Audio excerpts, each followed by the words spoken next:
Hello everybody, welcome back. Let's have a look at the markets, the entire market, starting with the Dixie actually, which is still pushing down from losing the Bollinger Band and now getting rejected on the 10 exponential as it did on the previous daily body. So with this, probably does at least move down to the 50 exponential next, which is 10, well, it's basically probably be around 105. This is in an uptrend. This is Golden Cross, obviously. Also, this is a Golden Cross.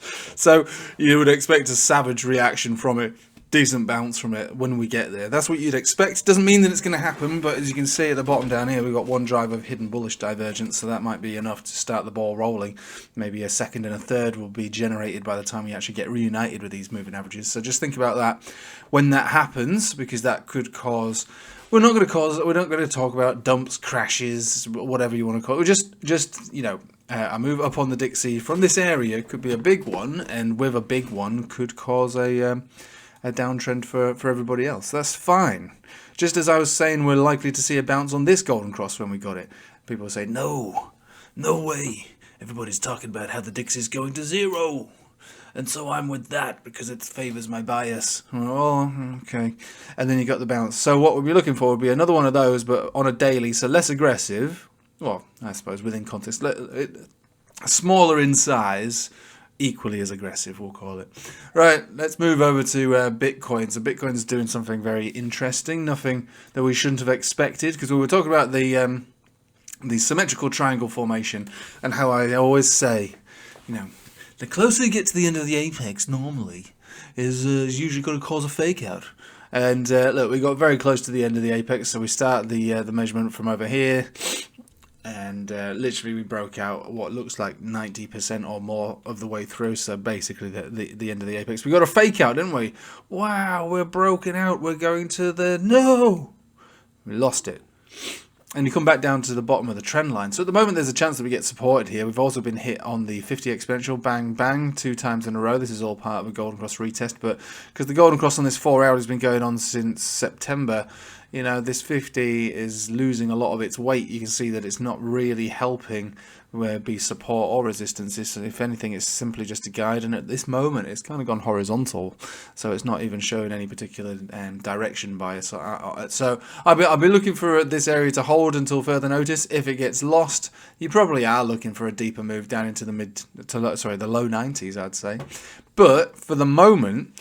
The fake out has taken place, the washout has taken place, we've come back down to where we started from. We might actually find ourselves bouncing from here. There is a chance that we come down a little further to these candle bodies around this area, and this could give us another support. It's a horizontal support just around the $96,000, $97,000 zone. Let's just move it up to the candle bodies. It comes in at just under $97,000, so a little further than where we're at right now. So it's not the end of the world. We'll see what happens, but personally, there is no bull div. There was a little bit of hidden bear div. It was neither here nor there. Let's check it on the daily. Yeah, big drive of bearish divergence. Only a single drive though, so just recognise that for what it is. You've also got the 10 exponential, so we're bouncing on that, which is exactly the same place as where the 50 exponential is on the 4 hourly. And then you've got your 20 moving average as well. Essentially your Bollinger Band coming in at more or less that horizontal, so it adds more weight to this area and this area as potential support. Again, yeah, the 21 might do it. You know, there's room for further, I suppose, before we can see a bounce. But I would really much prefer it to either bounce from here or from these 97,000, because if we don't do that, yeah, this area will get hit. And then does that mean that this area will get hit? It could mean that.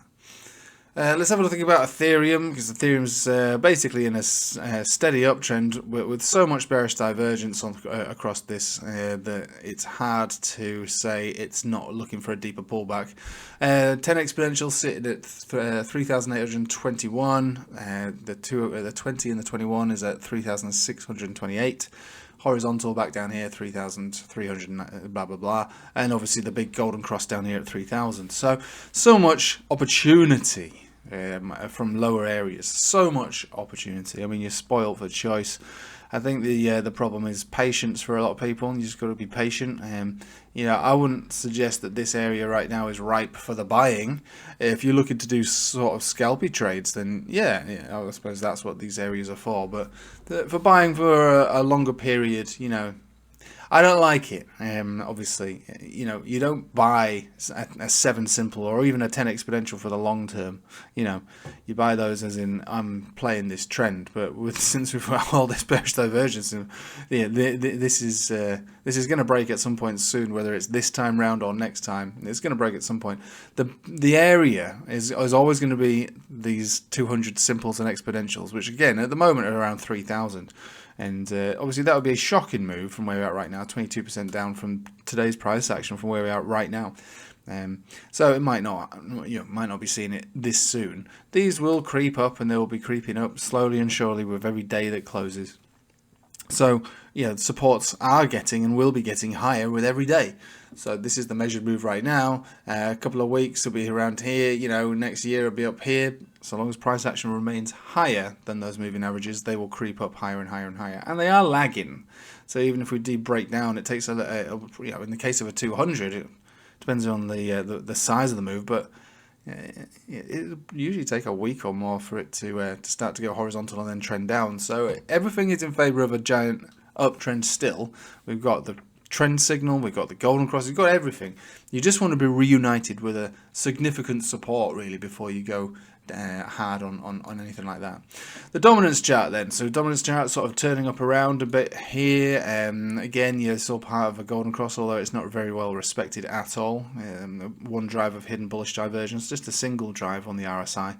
I wouldn't call that enough to say anything special. Higher lows, and then a rejection here. So again, it's very difficult to say what direction it's going to go as of this very moment in time. I was up a lot earlier than this, and I sat down and looked at the charts, and I thought, you know what, I'm just gonna get the kids ready for school. I'm going to take them to school, and then I'll make a video after that, just to give it a little bit more time, because you know, looking at it this morning, I was not really able to call for any kind of move, and I suppose even looking at it now, giving that tiny little bit more time, I'm still not really ready to call it in either direction. But if I had to make a call, because I know that everybody wants me to do that because they think I'm some sort of magical crystal ball fortune teller. If I had to call it, I think that this fake out was what we expected. Then we'll have a washout, which is what we're getting based on the 4 hourly, which is the time frame that we use to measure it by. The biggest this would get, you know, the largest size of the move based on a measurement would be a breakdown from here, and that takes you to the 200 simple and exponential. That's the measured move from a breakdown area. And so if we do lose this area, that is key. This is like super area. This is like absolute epic. And you can imagine what will happen if we get down there. It's over.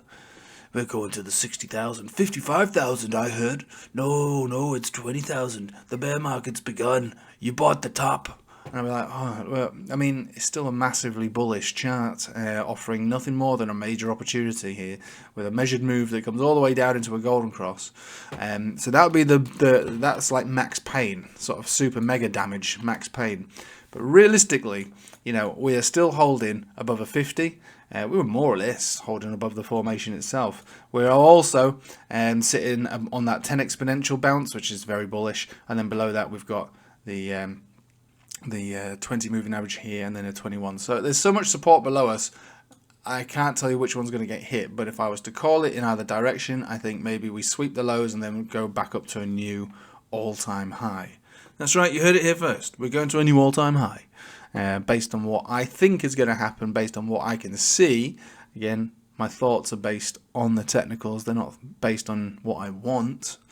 If you really want to know what I want to see much lower so I can buy back deeper, because my trading account is close to flat now.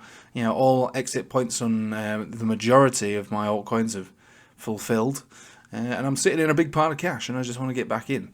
But patience is something I'm, you know, to be fair, very good at, you know, so I don't mind waiting. But if I was to call it right now, I think we have a bounce from here, or even lower, but then we inevitably would go to a new all-time high.